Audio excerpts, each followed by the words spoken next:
Qyteti i Shkodrës është kthyer në një nga qendrat më të rëndësishme të atletikës, duke mirëpritur rreth 400 atletë nga 40 shtete të ndryshme të botës, të cilët po marrin pjesë në kampionatin botror të veteranëve në atletik. Shqipëria në këtë aktivitet përfaqësohet nga 30 atletë nga qytete të ndryshme të vendit, duke sjellë në garë përvojën dhe pasionin e sportistëve veteranë shqiptar.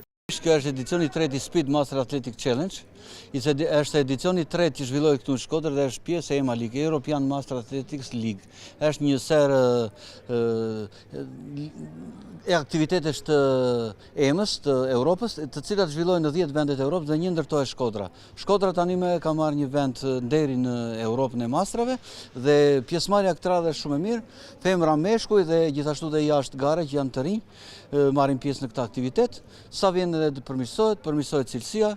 Shkodra ka stadiumin e mrekullueshëm, njerëz të mrekullueshëm dhe shpresojmë që të vazhdojë edhe vitet e tjera.